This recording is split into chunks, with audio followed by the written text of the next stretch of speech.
All right, this is Hangin with Hound, episode 1, Diving Deep. I am Sergeant Major Frontier. I'm joined with my other hosts, Sergeant Croc, Corporal Yalza, and Corporal Rattle. We've got two guests with us today, CT Blur and CT Hotwire. Blur, do you want to tell us a little bit about yourself? Yeah, been here for a while, not in Hound specifically, but in the 104th. Joined Hound about 2 months ago. Before that, was involved a lot with the 104th. I've been here for close to 3-4 years now, and going strong still. All right. Hotwire? I'm an FTL within Hound. I've been here for just over 2 months now, but I did join the 104th back in January. A little fun fact for me is I do Army Cadets, so pretty fun. All right. Any hosts got any questions for our guests here before we get into it? Yes. Go ahead. Hotwire, how old are you? I am 13. Clarification before anyone says he's not 13. He's above age, we've checked. All right, well, unless anyone's got something else, then we're just going to go ahead and get right into it. All right, who wants to start us off with their favorite PlayStation exclusive single-player game and why?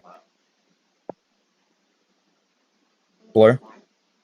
Well, there's a lot to pick from, but I decided to go with a safe choice and went with God of War. Genuinely a gorgeous game design.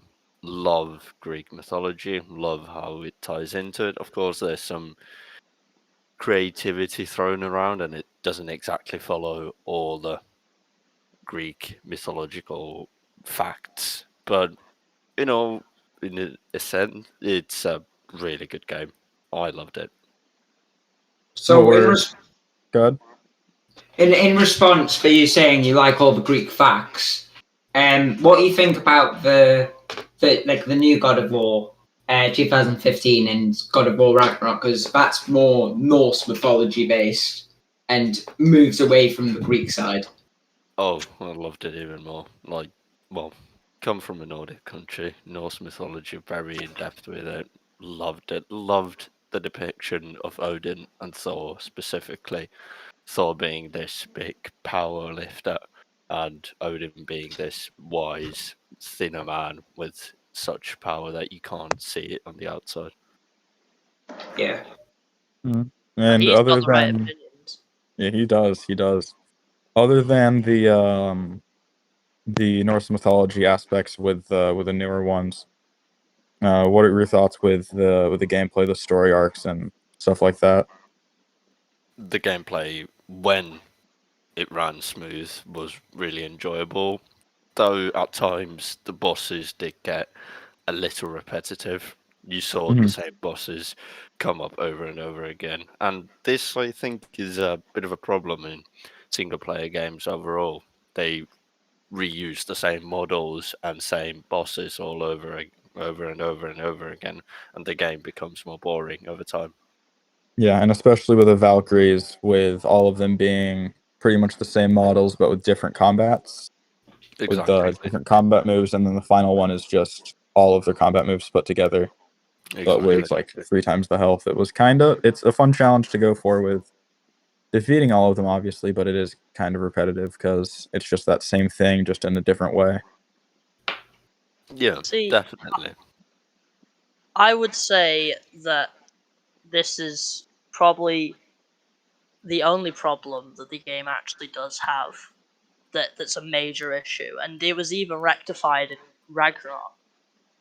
And as for your comment about the Valkyries, a lot of the Valkyries have, like, I know the whole, there's only one different move, but actually there's a couple, and also it was more so the spectacle, because after you've learnt the first 2 or 3 Valkyries, you've really learnt them all. So I'd argue that for the Valkyries, that wasn't an issue, personally. What were or like hardest parts with completing the game? So I'm assuming you've completed the game and played it quite a bit. So what's like worst parts with it that you had while playing and going through the story, and best parts going through it? No, don't really have a worst or best time. I really liked the story, was very involved with it. So anything to do with the story, or when I got a little sneak peek into what was coming next, that was always great. But at times felt slightly bored, but that's just me. I don't really enjoy just running around chasing a story. Of course, it was very well done, but that's mainly me talking about single player games in And general. and that's one of the hard parts with single player games, is especially with open world single player games, is finding that way to keep everyone engaged with the open world and along with the story. It's there's like a certain ratio for it, but it's something that they've looked into a bit, and Yeah. Hogwarts Legacy has they've gotten into it like pretty well with a good outdoor exploration. Okay. They like nailed the ratio pretty much. So it's still, you know, a lot of running around, but they've got eye candy in like every spot. So it helps out with that type of stuff, whether it be a building or some form of quest item. Hey, So, and Blur, if you don't have a favorite moment or a least favorite moment, for you, what would you say is the most immersive moment? Like you felt like engrossed with the game. What's the moment you thought was the most breathtaking? I'd have to say the fight against Hound. I mean, such a well done character, such depth with such little time actually given to the character. It really drew me into the battle, and his attitude towards other gods was very interesting to see. He had no Like fear his whatsoever. his loyalty to Odin compared to Thor. Yeah. This man has the right opinions here. hey, and Blur. So about the the God of War games. Personally, I haven't played it, and some of the people watching this might have not played it as well. Could you explain what type of play or game style it is, or is it similar to any other type of games, or is it entirely unique in itself? It is similar to other single player games. The closest reference I can give for people who are here listening now might be the Fallen Order games. The Okay. Jedi Fallen Order games. It's just in a own created universe that has been around for a much longer time. There have been several installations, but the latest ones are the ones that have really hit through to the main market. Okay. Yeah. Awesome. And I mean, I'd even say that it's kind of similar to Ghost of Tsushima in a way, not with legends or anything like that, but with just the regular open world aspect. Yeah. It's got that actual historical value with it, but it's got this mythology and this thing that like it's alluding to the whole time, with obviously in Tsushima with Jin Sakai and being the ghost, and then in God of War you have, well, I mean, the God of War. So you've both in both of them you've got that one person that you're following as kind of like that mythical character that's like known to some but kind of closed off with a couple, and it's that weird, but he's got that relationship with people around him. So Yeah, for sure. I mean, both immersive and great games. Ghost of Tsushima remains to be the only single player game that has made me cry. So What scenes did it make you cry? Is it when the horse dies? It was the horse dying. Yeah. Oh, fair It enough. was the horse dying. I was Or just the about to horse. say, if you died when if you cried when Ryuzo died, I was just about to say, No, I then didn't. you get emotional over strange things. But when you put it that way, like No, the music in it was agree. beautiful. Within the entire game, the music was beautiful. It was amazing. Graphics were great. I mean, it was just an extremely well executed game. And I remember them saying they were gonna like release a movie on it or something a couple years ago when it Really? came out. I don't think that's still in Yeah. progress. I but believe the second one is coming out later I think this so year. too. Yeah, Fall I know they're 2023. looking. Yeah, I know they're looking for the studio that made it. I don't remember which one it was. Let Was me. it Sucker Punch? Yeah, it was Sucker Punch. Sucker Punch was looking for people that are like experienced in doing the single player immersive story in feudal Japan ages and stuff like that. So, I mean, I love it. It's my favorite personally because it's good. God of War's up there too, but it's just something about Ghost of Tsushima and the Samurai. It's always been like big, shiny, sharp stuff, and it catches my eye. So, Indeed, yeah. But to get back on Blur's topic of God of War, I am kind of curious on the game. So I heard topics of you guys were throwing around Greek and Norse mythology. Did they combine that in a game, or is it two different games that they put it in, or how does that work? They've combined it. Uh-huh. So we follow a main character called Kratos, who is a Greek god. Actually, at first he's a normal man, a Spartan, but he receives god powers and eventually kills Ares, the god of war in Greek mythology, and becomes the Greek god of war. So the god of war universe ties basically every mythology you have on Earth. It tries to tie it into one game saga. I think in the next installment, it was leaked that they are going to Egypt and will be facing yes, I saw that. Egyptian gods. So I'm So- excited for how that's Yeah. gonna look with their gods like Ra and Yeah. Anubis, prime Anubis would be a example. fun one. So Yeah, yeah. Cyrus. Yeah, You seems can just list all the Egyptian gods off and off easily, like Anubis, Osiris, Ra, yeah, Set. Just all make great villains like in books. Never mind in game. Like just imagine that Kratos versus all of them. That would just Yeah. be an amazing I spectacle. am curious how they would do it because once Ragnarok concluded, it felt like a very final.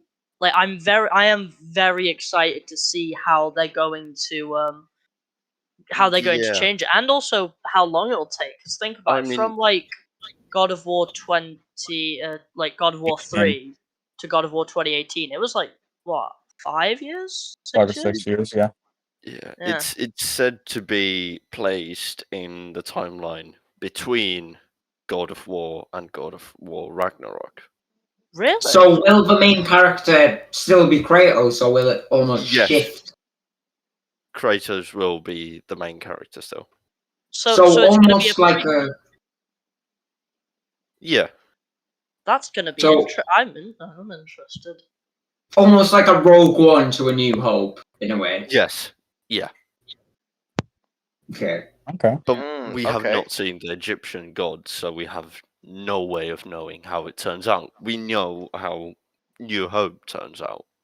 We know Yeah. Princess Leia gets the plans eventually, so we know Rogue One has to somehow get the plans. That's going to happen either way. But we know nothing. We only know that Kratos survives. That's all we know. Yeah. Okay, I'm that's- curious how they would fit that into his story arc, because he does have a couple, like in God of War 2018, he has the whole, when you're in Helheim, he has the thing Yeah. with Zeus. So I wonder if it's going to be more of a, like, if it's going to be similar to the original God of War in the rampage killing as many gods as possible, or if it's going to be explore more of Kratos as a character and his relationship with God. But I'm very curious. Yeah. Because I mean, they can 100% do both and tie them together well.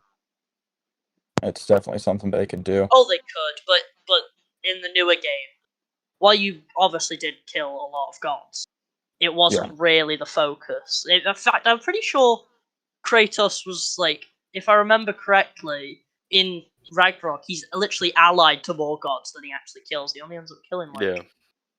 2, I think, in Ragnarok. In Ragnarok, I don't know how many you killed in 3. Ragnarok. Yeah. Three, I Yeah. think. Well, it depends. Did he kill Thor? Not really. Yeah.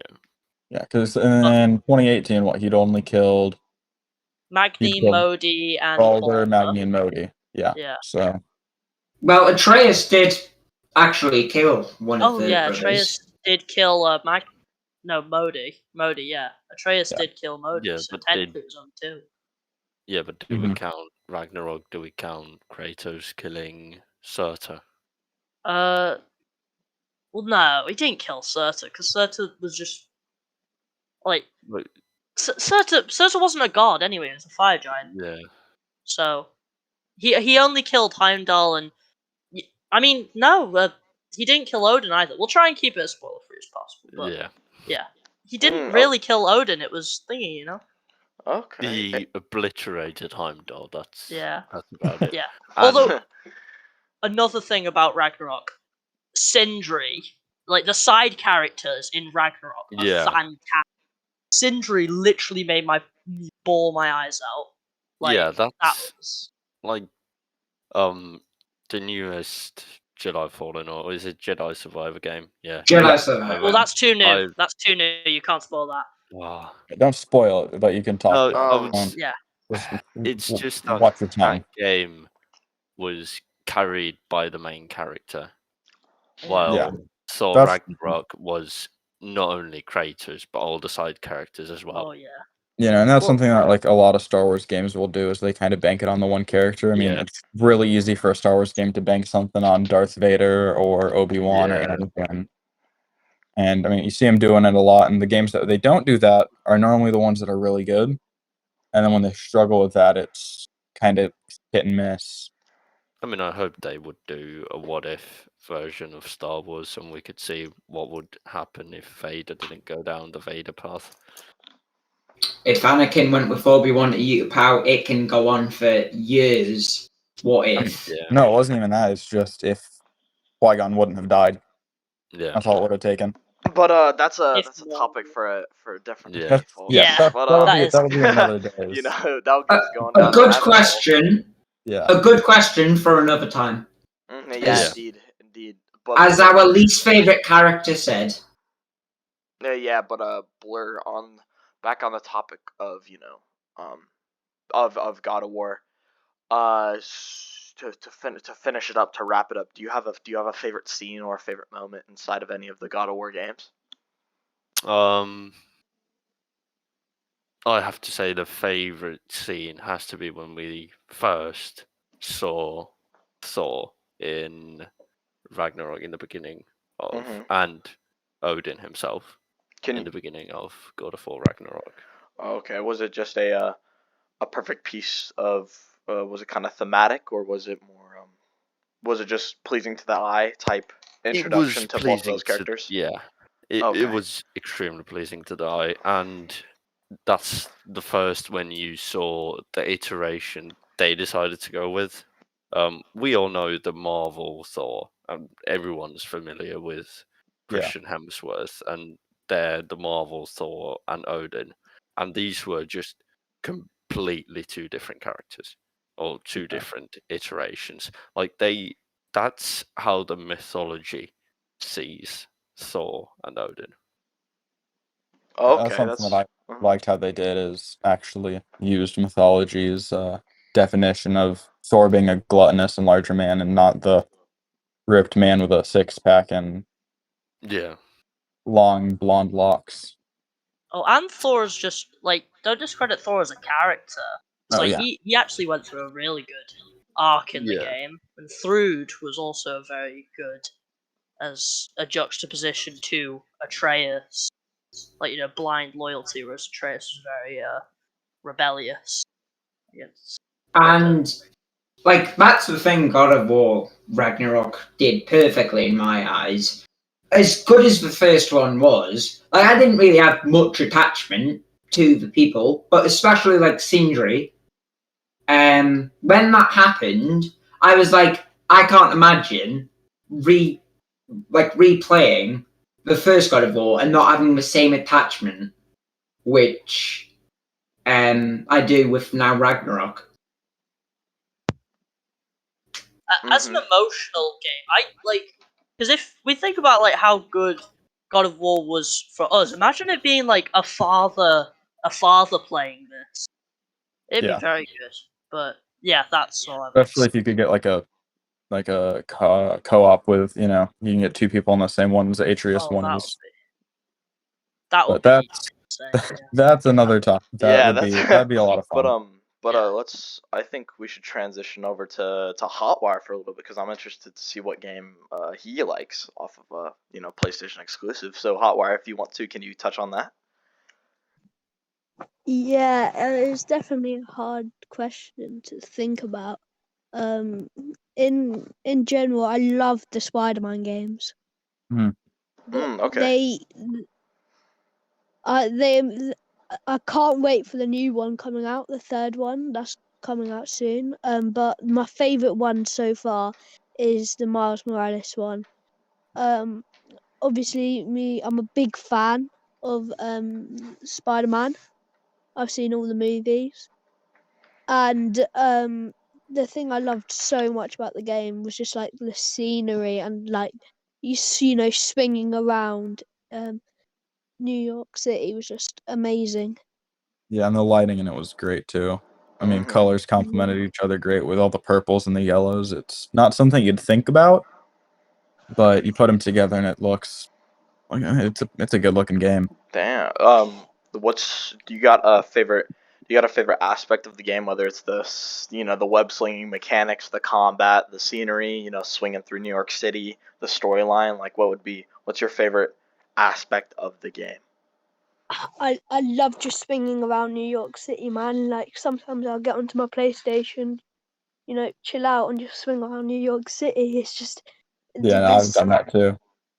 Yeah, it's just it's like the scenery when it's beautiful in my opinion.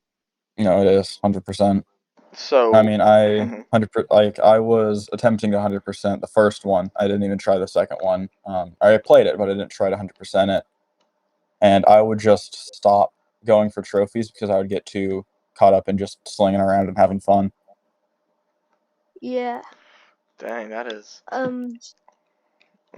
Honestly, did you with I can't remember what was her name? The Tinkerer? Was that their villain for it? For Miles Morales? It was, yeah. Of the Tinkerer, did you see could you predict who it was beforehand, or did you not see it coming? To be honest, I didn't think we were going to see it. I thought it could be. I thought they might bring the Green Goblin, but they didn't. They surprised us. I loved like your first kind of like mission as you're going in and like you're going through the shopping mall. Yeah. And he's just charging through, and on the rhino's back. Yeah, and you're like, you're running through the shopping mall. It's brilliant in my opinion. Yeah, it's great. Oh, okay. So, with the game, does it follow aspects from the movie, or does it kind of go along its own path with its own storyline, or does it copy the movies in any way? It takes the characters, obviously, like the villains, and obviously Miles Morales. Obviously, he got a new movie quite recently, so I haven't seen it yet, but I've heard some good stuff about it. But normally what they do is they'll take the villains and stuff and they'll kind of make their own story around it. Obviously, I think in the first one, I'm not 100% sure if the main villain in there was actually based off of. Yeah. Was it? It was Dr. Octopus. It was Doc Ock, yeah. From the I could be mistaken. Amazing Spider-Man 2, I think. Or wait, no, the main villain with the first one was Mr. Negative. Oh, I totally forgot. I was too focused on the Sinister Yeah. Six. And I honestly, he was a bit of a was, non-villain. Yeah. It was weird. It was an okay storyline. His backstory was quite cool. His in all backstory fairness was to him. good, but it was I think he appeared in like a couple comics like a while ago. And they brought him back because it's an easy one to. When there's not a whole lot of stuff about someone, it's really easy to make them look, video game ready. Because a video game character and a comic character, you have to have a really good balance of stuff in order to have it work out right. I'd still personally say that he was the weakest because I really, really, really like what they did with Doc Ock. I thought it was even better than what they did in the movies. Yeah. At least in the, I like what I think what they did in the new one was really good. But I think in Spider-Man 2, it's just an inferior version of Yeah. this one, I'd say personally. But I like just the whole of the Sinister Six was awesome to see. Yeah, and in that first one, the kind of when you could see him kind of slowly driving towards that Doc Ock, and that party was just like really wanting him to stop, and you can't do anything about it. It's written in the game, but you could see him kind of starting to spiral out of it. I mean, you could definitely get some people sad from it. And then obviously, you're getting people crying at the end of the game with Aunt May. May. Yeah. So it's a well-written game too. I mean, both great single-player games. And then obviously it was made by Sony, right? Because doesn't Sony own Yep. Spider-Man Right. and all the stuff like Yeah. that? But is Spider-Man a Marvel character, or is he just a superhero made by Sony?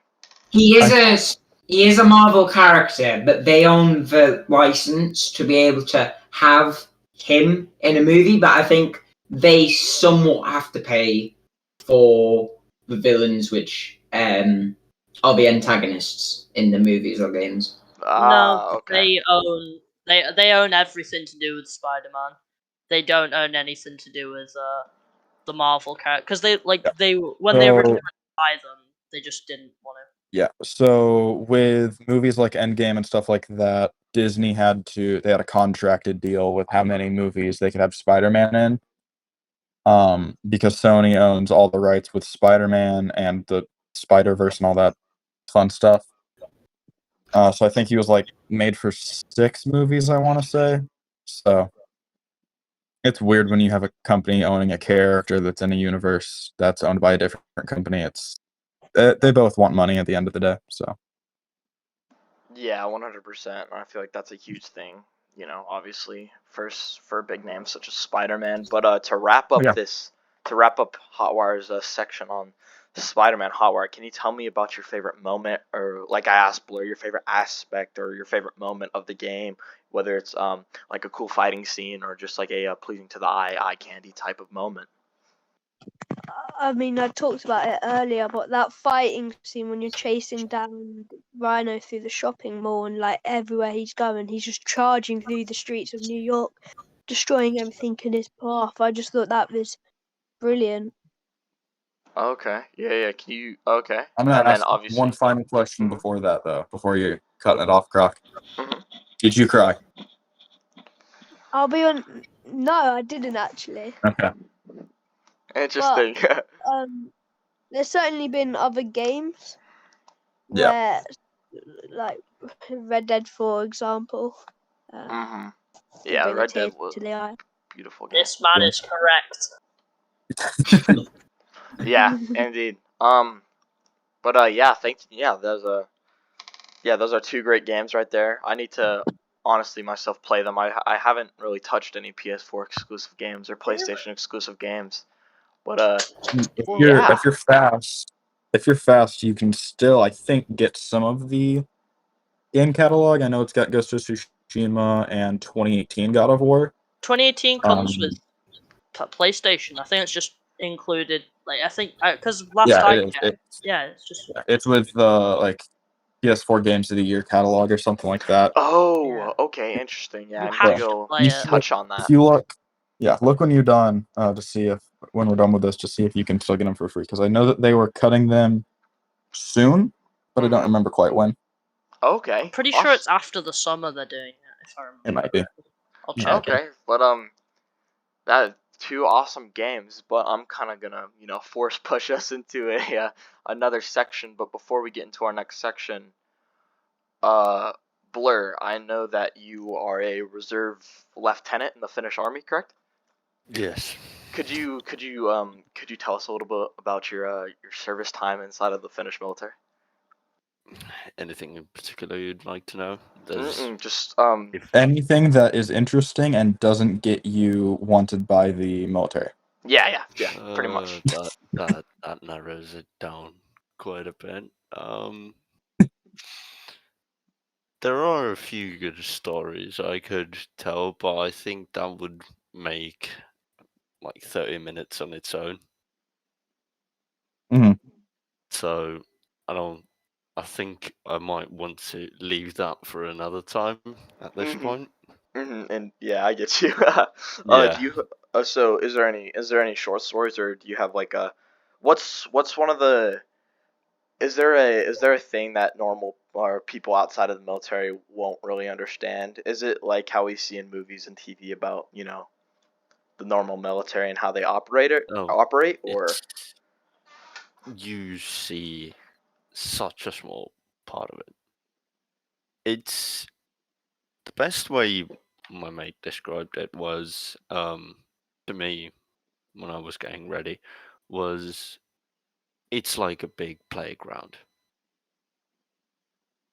You have people from every age, well, above 18, but young people, a lot of them. You put them together, probably for some of them, for the first time without their parents. You put them into a environment, you give them guns, you give them all this equipment. They're gonna be like kids at a candy shop, and they're gonna go nuts. The shit you see is you just have to be there to see it for yourself. What Okay, well, I what guess. percentage of the actual military is like represented in movies, and which one's like the most accurate? Because I've heard like 3 or 4 different answers for the most accurate one. What you see in media or in movies or just on YouTube or anything like that, it's 5% of it. It really is. And in movies, you always see combat. You never see what happens behind the scenes or what happens before you go to combat. I mean, it takes a lot of trust, it takes a lot of dedication, and it takes a lot of balls. And whoever you come up to and they say, "Oh, I've done this and this and this," and you ask them, "Were you ever afraid?" And they say no, that man is lying to your face, Mhm. straight up. But the most accurate movie, I Mhm. mean, some movies get points correct, but others, like you don't have one movie that gets everything correct. You have American Sniper, everyone knows that.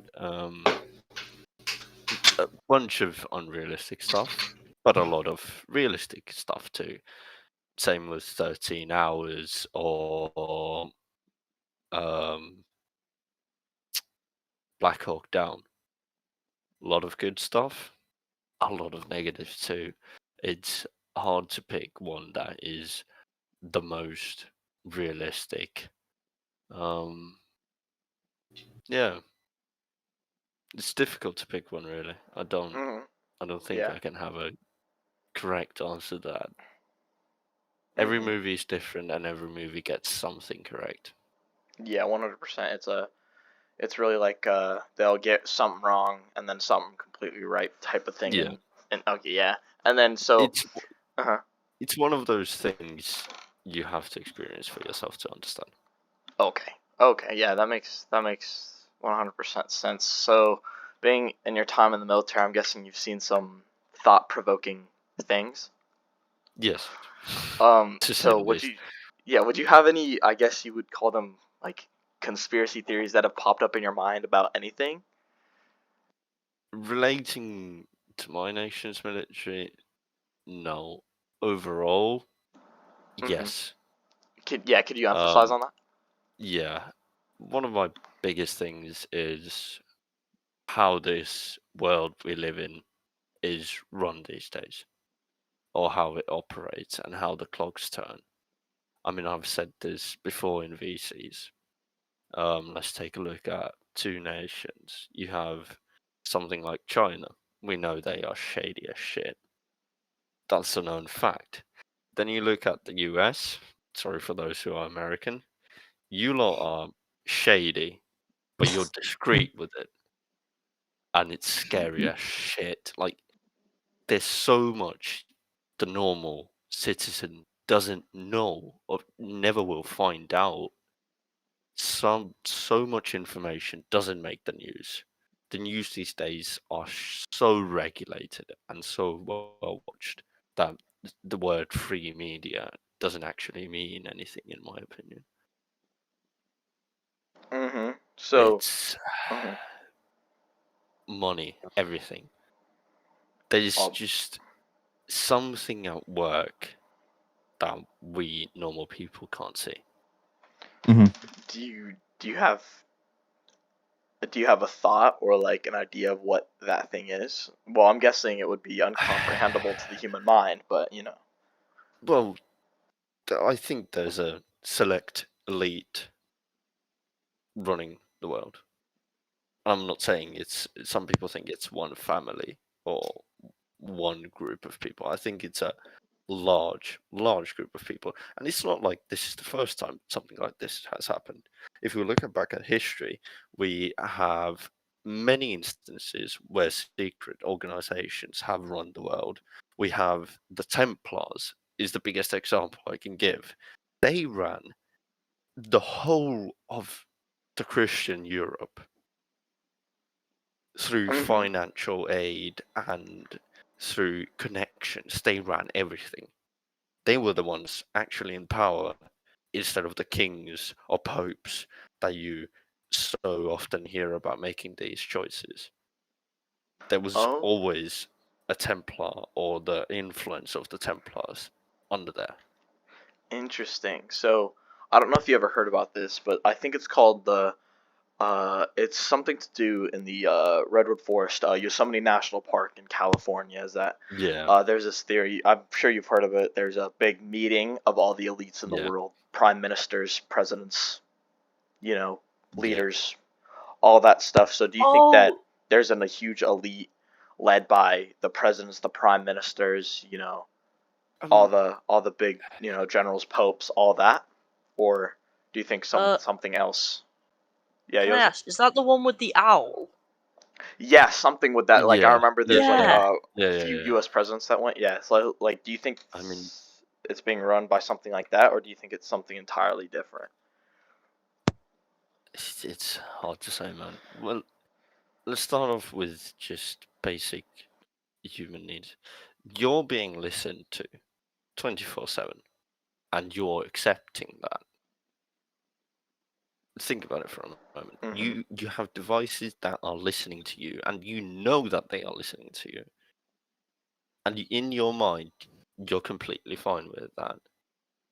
Like, I don't think people even understand how gullible and controllable humanity has become. Well, humanity has always been controllable, but in the last few years, we've become even more so due to social media. And I think this elite is behind it because they have the resources to do so. Mm-hmm. Isn't it? What's the name of that company that owns no one ever actually heard of? Like they literally own everything. Oh Oh, yeah, there's I'm some gonna have big to Amazon. company that owns everything, Google them. right? But I mean, BlackRock. yeah, BlackRock. and Yeah. I think Do you reckon it's that's the them? company headed by the Rothschild family. Yeah. Yeah, Could you speak on that at all, Blur? Do you know anything about that? Because I'm not educated on what I BlackRock I is. don't I don't have anything like definitive. I've heard stuff, a lot of Mm-hmm. stuff, but nothing like concrete What have you information. heard? Um, I've heard that these people are in charge of all of the major banks in the world. So they control the flow of money, which, well, what is money these days? It's numbers on a screen, but everyone depends on money. So if you control the money, you control the people, right? And Yeah, 100%. with banks, you can control the supply of oil. Pretty Biggest much. nation sitting on the biggest oil reserves. Like, everyone says America has oil. America has little to no oil. The oil is being sat on by the Saudis and the Arabians and Russians. Venezuela. It's like as well. Saudi, it's like the Middle Easterns, Yeah. Russia, They have and 80, Alaska and Venezuela. Canada. Because 80%. isn't there also an unseen amount of oil in the Yeah. Arctic and Antarctica? Large amounts of that which no one's had the balls, I guess you could say, to almost like You're go not out allowed. there. I mean, Well, these They're are not true. allowed. The Antarctic Treaty. You're not allowed. Yeah. None of the countries are allowed to go get it. That's why that like you can't. I mean, that's why no one's testing like yeah. nukes out there. You're not allowed. This is But just that does like- end in a couple of years, doesn't it? Yeah. But this is just rumors and rumors flying around. I mean, I believe in it that there's something bigger going on that the normal people can't see. But then again, what factual? There are some bits and pieces of information, but there's just not enough to convict anyone of anything or to make a concrete accusation towards anyone or anything. The scary part is that even if you could, it's like the guy who made the car that runs on water. I You mean, just end yeah, up being killed. no, Really? I mean, you look at China. You speak against the government. You don't die. You just disappear. Yeah. Yeah, well, that's a very interesting aspect as well. And like what? You're just gone. Yeah. Yeah. And like The funny big- part is that, like, if nowadays, yeah, the amount of stuff that like is just like listening to you. If your government really wanted, they could literally find out anything about you, like Yeah. a single thing they wanted. Don't say they can find out. They know everything about you. They If yeah. the need comes, they know everything. They know your every move before you even make it, because they have so much information. I remember a really good film which was made on that. I forgot what it was. I think it is Morgan Freeman in it, and it's basically about how the FBI and the CIA expanded their reach of power to know everything. Really good movie, which like goes in depth on that. Interesting. So, and then also on to touch on that topic of in China how people disappear, and if this obviously this elite idea is interesting to a point. Maybe there is people that actually go into it and look deeper, but maybe the elites are just good at making people go away where it doesn't go Yeah. out. That provokes some thoughts. Well, it's like it's not just like if you think about it, it's not really just China. It's like most. I reckon that the CIA has like committed. Like if you look, I saw made a whole iceberg with literally I think it was like 500 different things that the CIA have done. That like Yeah. they have like literal boats in the middle of oceans Yeah, where no, they'll just torture people and stuff. yeah, Like it's like really the amount of classified documents that the CIA has and the amount of things that they have going on that we don't even know about, especially like if you go back like World War II times with MK Ultra and that type of stuff, it's kind of scary with the amount of like power that they have to one do stuff and then two not let anyone find out about it. It's kind of and that's back in World War II. That's how The many funny years thing ago? is though, if like let's say like if for example the FSB, which is Russia's version of the CIA, was doing anywhere near the amount of stuff or the types of stuff that the CIA was doing, They like get the called funny thing out. was it'd be jumped on, like it'd be like utterly they'd be destroyed and everyone would just hate them. But because it's the US, they're able, like, basically the UN literally basically controls. The US controls the UN practically. Like, like for example, Iraq. Like when they invaded that, Mhm. completely illegal, but it was just waved aside by the UN. Whereas if you look at what happened in Ukraine, exact same situation.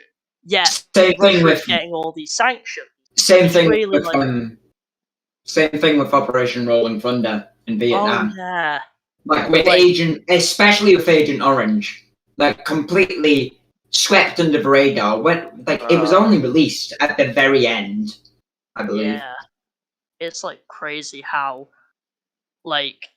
how like a corporation can have so much power to do so many like things that are like literal, like some of those despicable things ever. Yet, like it's just swept under the rug and they're able to cover it all up or just not face any consequence. Yeah. Really, really interesting. Yeah, that's Yeah. very, very interesting. But dang, yeah, I would believe the theory that there is an elite out there and they are pulling the strings of everything, and I would assume that there's multiple elites or at least one in each of the countries in the world, and multiple obviously in the major superpowers such as China or Russia, the UK, the US, big one. The US, yeah. Well, I guess we'll never know unless Well, after this podcast is released, we randomly disappear. yeah. Then you better start moving to the countryside, leave all your electronics behind, and just Yeah. become a hermit. Go off the grid. North Yep. Canada and Yeah. none of it. The thing is, you're never actually off the grid. Oh, Really, if you think about it, you can can be. never escape. No, really. you can be. It's You can. and It's possible. It's hard, but not it's fairly possible. hard. The thing mean, is, if It depends where you're doing it. well, Yeah. no, say for instance, you wanted right now you discovered something massive, something that could incriminate every government in the world. Oil. If they knew that you found that out, there's nothing you could do. Like you could get up and move immediately. They'd know exactly where you go. Like they'd be able. That's if you move legally. Yeah. But Well, even if you do it illegally, like literally one it's pretty easily, so. one satellite, if they know exactly what, like, say for instance, what, like, you get in a car immediately and you just start going. All it takes is a satellite and a well-placed bomb, and you're done. If they had to, like, if they really, really had to. I mean, then again, for me, I live in a country that's 80% a forest. Oh yeah, So Finland. I wouldn't even take a car. It's straight to the woods. Yeah, pack a bag, water, food. Become like a fucking witch of the woods. Yeah. No, I mean, it's not hard. It's not difficult to stay off the grid. It's, of course, there are dangers, and you have to take risks, and those risks may end up biting you in the arse. It's a giant gamble, but if that gamble succeeds, it's not that hard in the end. Mm-hmm. True, but we're just lucky that we're too insignificant for them to care about us.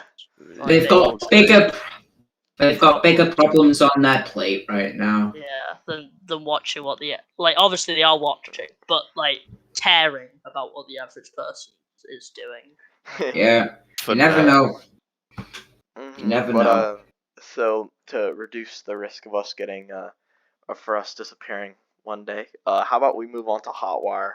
And Hotwire, do you, like I asked Blur, I kind of introduced it in a different way, but Hotwire, do you have any conspiracy theories that you believe in that you would like to share with us?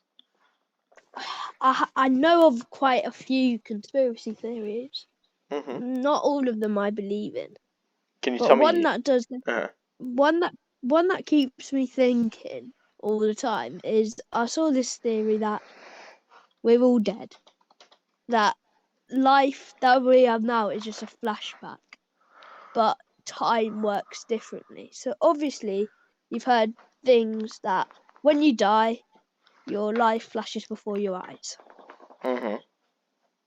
And there's this theory that that's happening right now, and to everyone, because I don't know if any of you have seen there's a movie based on it. I think it's called 2012. Mm-hmm. No, And I think or is it That was 20 more 2011? so about the whole yeah, 20, Mayan theory. That was Yeah.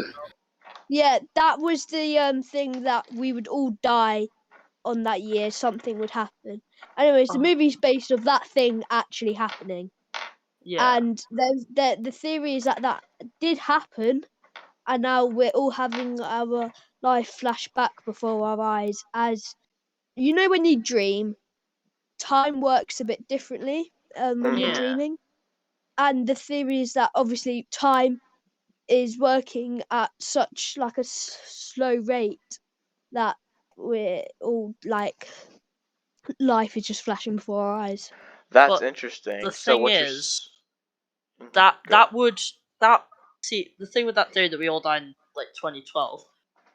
That's not possible. Like, but I thought that the common theory was that we all just die at some point in the future. Like that, like let's say for example, I don't know, 2030, we just all die all of a sudden immediately, and this is our life, watching our life build back up in like a moment, a literal moment. And this is all just the past, but we think of it as the present because, well, we're Yeah. That it's is a flashback. Like interesting. we're just reliving our life. That is very thought provoking. So what the idea is pretty much is that right now, us recording this podcast and having these thought provoking conversations is that we are in the flashback of our life and we're dead right now. Is that the theory?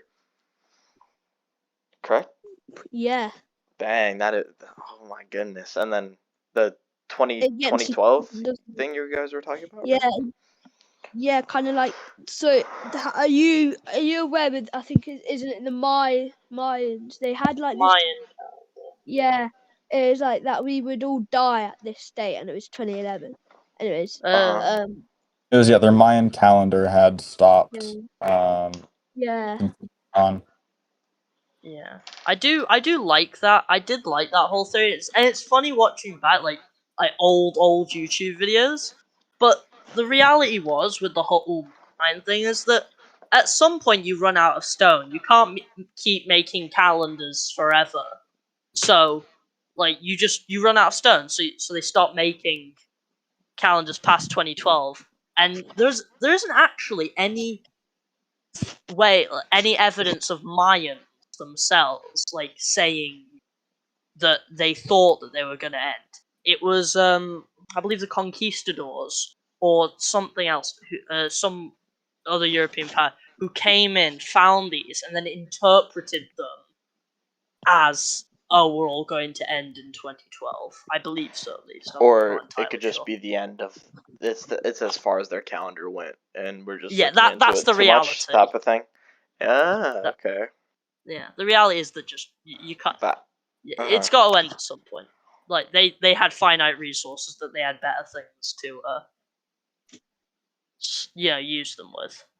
that's very interesting, though. Obviously, yeah. Their culture and their civilization didn't it die off eventually due to foreign viruses brought over by the conquistadors and other It was Yeah, brought European over powers. with Columbus. Mm-hmm. Or not even Columbus, but viruses and just like ransacking the towns and villages for wealth. Yeah, I mean, the Mayans were just rich. foreign things. Like, yeah. Interesting. I always think it just goes back to like almost like you think of there's things being kept from us. That's basically conspiracy theories, just some the things we don't know which other people know. But like a huge establishment, Cold War, USA versus USSR. Russia. Yeah, they didn't want to confront each other face on. So they used puppet countries to do it for them. Examples: China, Vietnam. There was Korea. About Yeah. Afghanistan. yeah, I remember Yep. my stepdad. He Angola, was he had 2 tours, and he had one tour in Iraq and another one in Saudi Arabia during the early 2000s. And I remember, I don't know if this is true or not, but he would tell me stories that some of his guys, they would see Russian snipers in the mountains and stuff, Russian personnel Oh yeah. in In the the mountains. No, Yeah. no, that's completely accurate. Okay. Could you do you know more about that? Not legally. Are you sure it wasn't? Because I know that I think it was that was before Wagner. It was a No. company similar to PC Wagner. No. It's a Every combat or conflict the US has been involved since World War II and since the beginning of the Cold War, it has had Russians and American influence, whether it is Secret Service or actual soldiers. Do you mean like every conflict? Every. Even like, I remember there was a conflict between Armenia and Azerbaijan, like that type of thing too, or Armenia and well, yeah. They've been there. Even the African conflict. What about Not the as in Falklands? like, yeah, it wouldn't be exactly like actually like deploying battalions of soldiers. It would just be No. deploying a couple key personnel, even just to like like to just keep an eye on what they're doing. Yeah, But they'd always or- have some sort of involvement. and yeah, influencing leaders, because there's always something. If you look back at conflicts, there's always someone who's not actually straight involved that's gaining something from that conflict. Really? I mean, currently, okay, yeah, no, I can't say actually anything. Sorry. Really? No, yeah, That- I was. It's only a podcast going to a couple No, people. you'd Sure. you'd have to Interesting. cut it. Alright. Well, could you tell us at he least? would have to Frontier. kill us after. We can have that. We can have, Frontier is probably gonna hear about it at some point. Maybe in the briefing after the podcast, we can maybe have a quick little, a quick snippet, which no one's gonna. We'll cut this out. So just say it now. All right, Croc, you will get not. ready to cut. It's too much of a mess to cut stuff out of it. Interesting though. That's that is kind of in a sense, not, I wouldn't say terrifying, but a little bit, terrifying. It is terrifying, really. Yeah, Scary. yeah. The When you know CIA things- and the FBI have been, well, not the FBI, but the CIA has been involved in conflicts from World War II onwards in every single one in some way. Same with the KGB, same with the Chinese Secret Service, same with the British. They are all there. Why do they mingle in other countries' conflicts, though? Yes. What's the They reasoning? make profit out of it. Oh, Well, if you so think it's all about it, money, really, huh? there's no like a civil war. Let's say, for example, there was a civil war in the middle of let's take the Libyan one, for example, that's going on right now. It's not a civil war. It's just it's superpower and their interests. Like, for Yeah. example, again, PC Wagner, that Russian, unofficial part of the Russian military, it's like a company. Mercenaries, yeah. Yeah, it's a mercenary company. That's literally fighting in Libya right now. Officially, it's fighting for a rebel group, but really it's been put there by Russia. And then there's also American ones that are the same thing. It's just a power to grab as much influence over countries and resources. I'll things like make it simple for those who might not understand. You have a nation that has some resource that either, for example, the US or Russia wants. Mm-hmm. What you do is you replace the current leader, you influence the people or a certain group of people to replace the leader.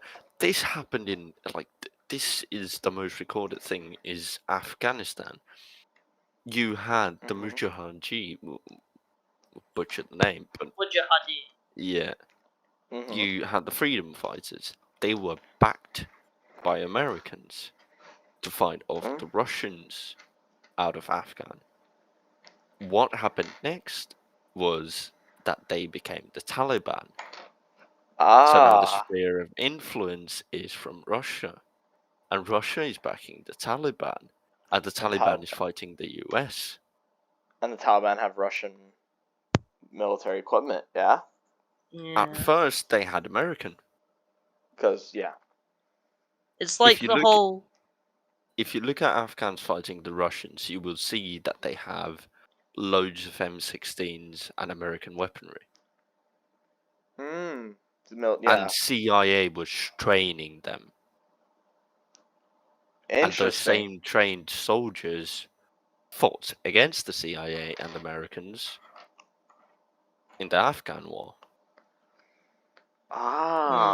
Basically, once it was like so the CIA and US would give them weapons to fight the Soviets in the 80s. But then when the US was trying to push over like more so their will, like they were trying to control Afghanistan, right? Which they didn't want because they were fighting for freedom.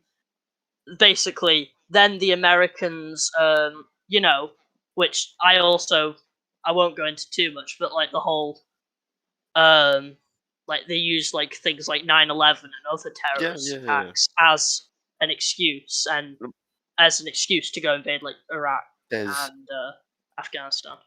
There's so many more examples, but we just, for legal reasons, we can't go into them. Yeah, that would, and I'm guessing if we do attempt to go into every single instance, we would be here for hours on top of hours. Yes. No, we would not leave. But there would be one episode of the podcast, and it would be this one. That's it. Yeah. We would not leave because we've been killed. Episodes. Yeah, I know, right? Yeah, we can't highly leave. possible. Interesting though, but I think that is all we have for you guys. So we wanna thank you guys for coming on to here. That was really good. We about over an hour. I really enjoyed that. Those are some very thought-provoking conversation from you guys. So thank you for coming on. And just to say for everyone that is watching this and within Hound or other platoons, Hound especially, any topics about this that you guys want to talk about within general or anything in there, you can go right ahead and talk about it. And I guarantee someone was willing to talk about it because there are some things that we're talking about here that were unexpected for even us to talk about. I wasn't expecting to hear about some of this stuff. So, yeah, indeed.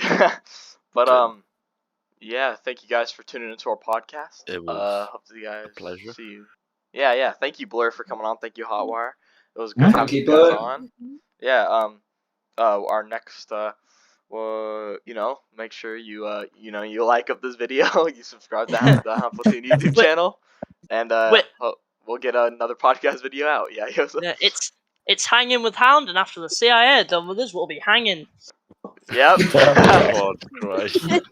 Thank you once again, thank you very much for tuning in to Hangin with Hound. We still are sitting down, don't worry. So thank you very much for your time, and we hope you have a wonderful night or morning.